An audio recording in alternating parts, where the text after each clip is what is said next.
welcome to FMCGnaija. Today we have an FMCG veteran across Africa and the director of Handas Consulting, Raymond Chimhandamba. Raymond, nice to have you today. How are you today? I'm fine. Thank you. Thank you for having me. Okay, so Raymond, let's dive right into the conversation. So you have experience across the Sub-Saharan African region, from West Africa to East Africa to Southern Africa.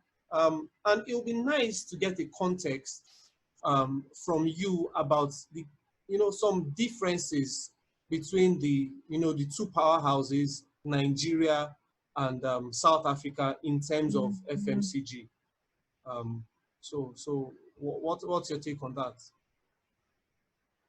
So basically, the key differences that I pick up between those two markets, which to your point, are Africa's two powerhouses in terms of the economic clout that they bring, is that in Nigeria, I would say the biggest challenge for a FMCG manufacturer is the infrastructure, the road network, which is obviously critical in terms of distributing products once it's been manufactured. I think that is the biggest challenge in Nigeria market, whereby even within the city itself, the roads are actually not that great, and this actually is a hindrance to efficient distribution of manufactured product.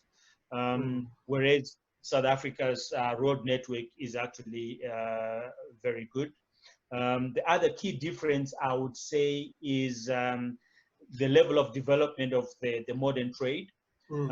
Nigeria is pretty much, I think, 90% informal trade if you're in Lagos, and maybe about 75% informal if you're in Abuja. But on a national level, I would say Nigeria is pretty much close to about 90% nationally in terms of the informal trade. Whereas South Africa, conversely, has about a good 70% modern trade penetration, and the other 30% is informal, which is actually the highest on the continent, followed by Kenya. So those would be the key differences from where I'm sitting. If I take differences aside, if I then go to similarities, which is an unfortunate development, Nigeria has a big power energy deficit. So a lot of the production is reliant on industrial size generators. And unfortunately, South Africa in the last couple of years has also moved to that space whereby power outages are actually beginning to impact production. So those are the similarities and differences that I would pick on for those two markets. Interesting. Okay, let's move to the next question. So far the flow seems to be one way. We have a lot of South African companies coming into Nigeria, FMCG companies. We have Distel, we have Pioneer Foods, and we have a number of others. And the flow doesn't seem to be so much in the other direction. So if I were, as a Nigerian FMCG company owner, if I wanted to, return the favor, so to speak, and branch out into South Africa, what are the opportunities I should be looking at?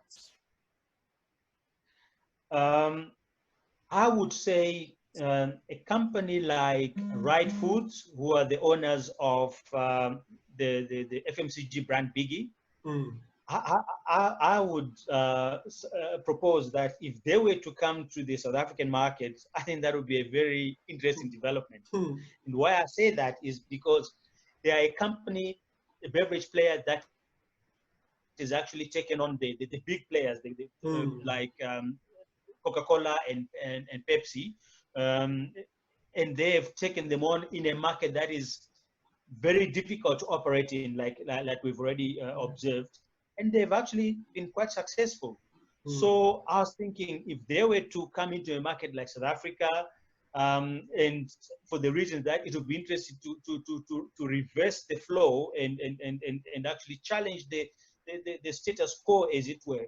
So if they were to do that and come to a market like South Africa, which is, okay, 25% of the size of Nigerian market, but with a higher disposable income, and with all their lessons and learnings from the Nigerian market, and they apply them into this market, I think it will be a very interesting development to see if they were up to it, you know.